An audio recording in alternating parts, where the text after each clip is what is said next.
સાત્વિક રેસિપીની video સિરીઝમાં આજે બનાવીશું રક્ષાબંધન સ્પેશિયલ રક્ષા મીઠાઈ. કલ્પવૃક્ષ પરિવારને ભાવથી જય સ્વામિનારાયણ, જય શ્રી કૃષ્ણ, જય સિયારામ, હર હર મહાદેવ, રાધે રાધે. આપ સૌને કલ્પવૃક્ષ પરિવારને ભાવથી હેપી રક્ષાબંધન. રક્ષાબંધનના આ પવિત્ર તહેવાર નિમિત્તે આ વખતે આ પવિત્ર મીઠાઈ જરૂર બનાવજો, કારણ કે આ મીઠાઈ ઝડપથી બની પણ જાય છે અને ખાવામાં ખૂબ જ હેલ્ધી પણ છે. બહારની ભેળસેળયુક્ત મીઠાઈઓ ખાવા કરતાં ઘરે જ બનાવો અને આ રક્ષાબંધનના પવિત્ર દિવસને હેલ્ધી અને હેપી બનાવો. વિશ્વના દરેક પવિત્ર સંબંધમાં ભાઈ બહેનનો સંબંધ ખૂબ જ પવિત્ર અને સ્પેશિયલ હોય છે. દુનિયાની દરેક બહેન માટે પોતાનો ભાઈ ખૂબ જ વહાલો હોય છે. આજના દિવસે અમે એટલી શુભકામનાઓ જરૂર આપીશું કે દુનિયાની દરેક બહેનનો ભાઈ સુખી રહે, સ્વસ્થ રહે અને વ્યસન મુક્ત રહે. ચાલો ઝડપથી બનાવી લઈએ રક્ષા મીઠાઈ. નામ છે એવા જ ગુણ છે આ વાનગીના. જરૂર ટ્રાય કરજો. પ્રિયજનો, આજની આપણી આ રક્ષાબંધન સ્પેશિયલ રક્ષા મીઠાઈની અંદર બહુ જ સામાન્ય વસ્તુઓનો ઉપયોગ કરવાના છીએ અને આ વાનગીને ખૂબ જ હેલ્ધી અને સ્વાદિષ્ટ બનાવવાના છીએ. સૌપ્રથમ વાત કરીએ તો ઘરની અંદર અવેલેબલ હોય એટલા તમામ ડ્રાયફ્રૂટ્સ આપણે ઉપયોગ કરી શકીએ, વધતા ઓછા પ્રમાણમાં, અને કોઈ પણ ડ્રાયફ્રૂટ્સ કદાચ નથી તો પણ ચાલે છે. હાલ અમે આટલી વસ્તુઓનો ઉપયોગ કરવાના છીએ, જેની અંદર કાજુ લીધા છે, આપણા સૌના ફેવરિટ અને સ્પેશિયલ ગુજરાતી ફેવરિટ એવા સિંગદાણા લીધા છે, બદામ લીધી છે, કિશમિશ છે, ખસખસ છે, જાયફળનો ભૂકો સરસ લાગશે, એલચીનો ભૂકો લીધો છે, સીડ્સ લીધા છે, પમ્પકિન સીડ્સ, ગળપણ અનુસાર સાકરનો ઉપયોગ કરવાના છીએ.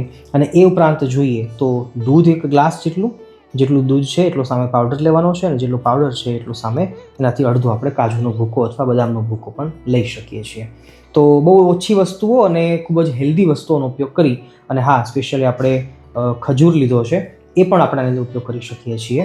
તો આવો આપણે ખૂબ જ સ્વાદિષ્ટ એવી આ રક્ષા મીઠાઈને ઝડપથી બનાવી લઈએ. સૌપ્રથમ નાની કડાઈની અંદર 1 ચમચી ચોખ્ખું ગાયનું ઘી લઉં છું, અને જેની અંદર આપણે તમામ ડ્રાયફ્રૂટ્સ છે એને આપણે રોસ્ટ કરવાના છે, શેલો રોસ્ટ. સૌથી પહેલાં બદામ લઈએ છીએ. બદામ છે મજબૂત હોય છે એટલે પહેલાં નાખીએ. ગેસની ફ્લેમ મીડિયમ ટુ લો રાખવાની.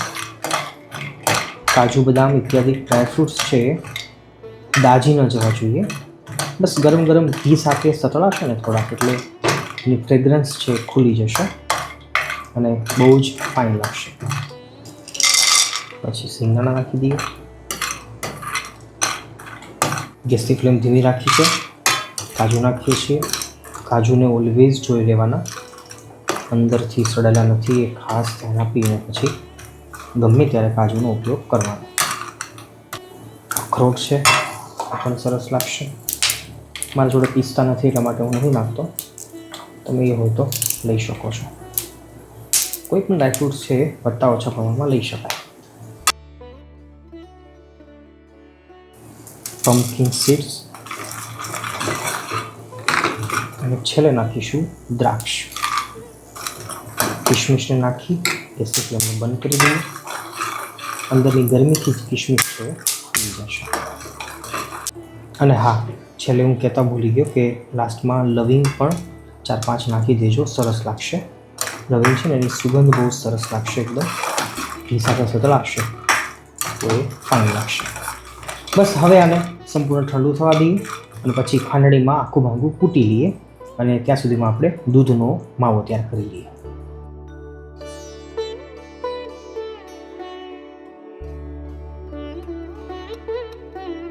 પ્રિયજનો, આજની આપણે રક્ષા મીઠાઈ છે ને આપણે 2 પાર્ટમાં ડિવાઈડ કરીશું.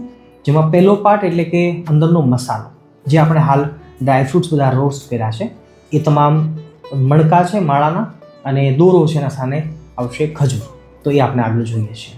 નંબર 2 ઉપર આવે છે ઉપરનું પડ એટલે કે કવર, જે આપણે હવે બનાવવાના છીએ. જેની અંદર એ કવર બનાવવા માટે વધારે માત્રામાં દૂધ લેવાનું છે, એનાથી અડધી માત્રામાં મિલ્કનો પાવડર લેવાનો છે, એનાથી અડધી માત્રામાં કાજુનો અથવા તો નાળિયેરનો ભૂકો લેવાનો છે, એનાથી તો બદામનો ભૂકો પણ ચાલે છે, અને જો બની શકે તો કસ્ટર્ડ પાવડર, બાકી એ એકદમ ઓપ્શનલ છે, ન નાખો તો પણ ચાલે છે. કસ્ટર્ડ પાવડરની અંદર મકાઈનો સ્ટાર્ચ આવતો હોય છે એવું મેં જ્યાં સુધી મને ખ્યાલ છે ત્યાં સુધી મેં જાણ્યું છે. અને એ જો નાખીશું તો પછી ફરાળી આઈટમ તરીકે આપણે ન ઉપયોગ કરી શકીએ, એ વાતનું અનુસંધાન અહીંયા રાખવું. બાકી એ હોય તો નાખી શકાય છે. તો આવો આપણે અત્યારે ઉપરનું કવર છે એ બનાવી લઈએ. ઘીવાળી જે કઢાઈ છે એની અંદર જ આપણે દૂધ નાખી દઈએ છીએ. મલાઈવાળું દૂધ છે અમારું ઘરની ગૌશાળાનું. તમે કોઈ પણ દૂધ લઈ શકો છો, પણ હું પ્રસંગ નીકળ્યો છે એટલા માટે વિનંતી કરીશ કે દૂધ, ઘી, માખણ, પનીર, ચીઝ આ બધું ઓછું ખાજો પણ શુદ્ધ ખાજો. દૂધ છે એ ગરમ થાય એ પહેલાં જ આપણે મિલ્ક પાવડર નાખી દઈએ છીએ.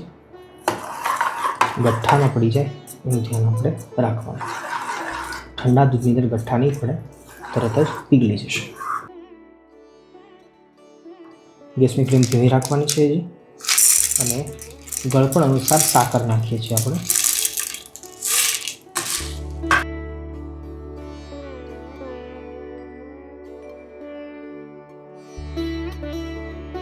ચલાવતા થોડીક વાર થશે એટલે મિશ્રણ મળશે ઘાટું થવા, પણ હજી થોડું વધારે ઘાટું થવા દેવાનું, કારણ કે આપણે આને લોટ બાંધાય ને એવો માવો તૈયાર કરવાનો છે. દૂધનો પાવડર છે એને ઘાટો થતાં વાર નહીં લાગે, 3 થી 4 મિનિટમાં થઈ જશે. હવે આ સ્ટેજ ઉપર આપણે મેં પહેલાં કહ્યું ને એ રીતે વ્રત તહેવારમાં, વ્રત ઉપવાસમાં જો ઉપયોગ કરવાનો હોય તો પછી કસ્ટર્ડ પાવડર નહીં નાખવાનો, કારણ કે આની અંદર મકાઈનો સ્ટાર્ચ હોય છે. અને જો કેવળ રક્ષાબંધન માટે જ છે તો પછી આપણે કસ્ટર્ડ પાવડર નાખી શકીએ. એની સુગંધ પણ સારી આવશે અને આ મિશ્રણ છે થોડું વધારે ઘાટું પણ થઈ જશે. તો હવે હું હાલ નાખું છું કસ્ટર્ડ પાવડર. 1 મોટી ચમચી જેટલો છે.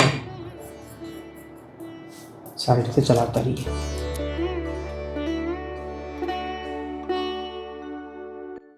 ચલાવતા રહીશું એટલે કસ્ટર્ડ પાવડર છે એ ઘાટો મળશે થવા. જો આપણે અહીંયા ભૂલે કરી ગયા કે કસ્ટર્ડ પાવડરને ગરમ દૂધમાં નાખ્યો એટલે થોડી ગાંઠો દેખાય છે.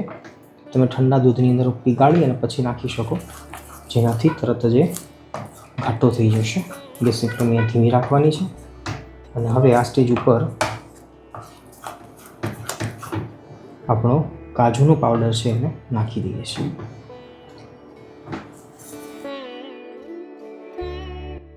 કાજુનો પાવડર નાખ્યા પછી સતત ચલાવતા રહેવાનું. હજી અંદર થોડોક જે પાણીનો ભાગ છે એને આપણે બાળી દેવાનો છે, જેથી એ લોટ જેવું થઈ જશે, થોડું ઘાટું. અને જો એમ કરતાં પણ ઘાટું ના થાય તો પછી નાળિયેરનું બરાદું નાખી શકીએ છીએ અથવા કાજુનો પાવડર વધારે નાખી શકીએ છીએ. પણ જો કે ઠંડુ થશે એટલે તરત જ ઘાટું થઈ જશે. કાજુનો ભૂકો નાખ્યા પછી સતત 3 થી 4 મિનિટ થઈ છે. અને હવે આપણું જે આ મિશ્રણ છે એ પેનને છોડવા માંડ્યું છે. હવે આને આપણે ઠંડુ કરવા માટે રાખી દઈએ છીએ. ઠંડુ થઈ જશે એટલે આપોઆપે ગઠ્ઠામાં આવી જશે, લોટના પીંડા જેવું થઈ જશે. આ ઠંડુ થશે ત્યાં સુધીમાં આપણે આપણા જે શેલો રોસ્ટ કરેલા જે ડ્રાયફ્રૂટ્સ છે એને આપણે ખાંડણીમાં કૂટી લઈએ.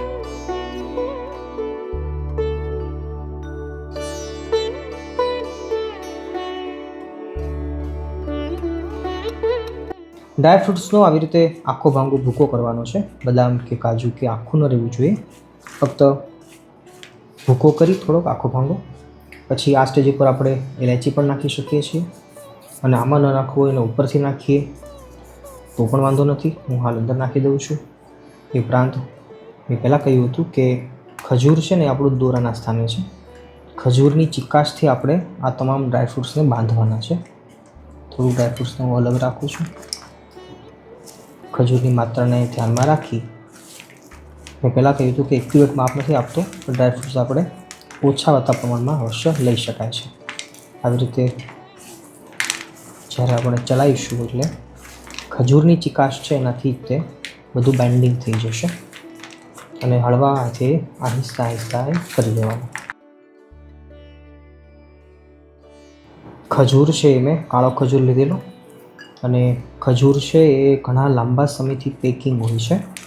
એટલે મારી વિનંતી છે કે જ્યારે તમે ખજૂર ઉપયોગ કરો ત્યારે અંદર ખાસ ધોઈ લેવાનું, છળીઓ કાઢીને. મારા ખ્યાલથી એમ તો ખજૂરને પર ધોઈ નાખીએ તો પણ વાંધો નથી આવતો. અને પછી અંદરથી છળીઓ કાઢીએ એ વખતે ઝીણા બીજ ના હોવા જોઈએ, ઈયળો ના હોવી જોઈએ, ધનેડા પણ હોય છે, તો એનું પણ ધ્યાન અવશ્ય રાખવું જોઈએ. હવે ફક્ત અને ફક્ત થોડું ઘી લઈ ચમકાવી લઈએ. આવી રીતે ઘીવાળો હાથ કરી અને નાની સાઇઝના લુયા ભૂંગળીઓ તૈયાર કરી લેવાની છે. અને પછી આપણે માવા ઉપર આવીએ છીએ. બહુ જ ઇઝી છે આ રેસીપી અને ટેસ્ટ પણ એટલો બધો બેસ્ટ છે કે ન પૂછો વાત.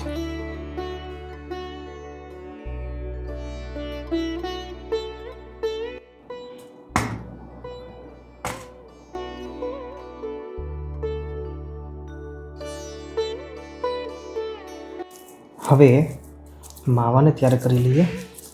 થોડો ઘીવાળો હાથ કરી ચમકાવી લેવાનું છે. જેટલી જોઈએ છે એટલી તો આપણે આની અંદર સ્ટાન્ડર્ડ આવી ગઈ છે.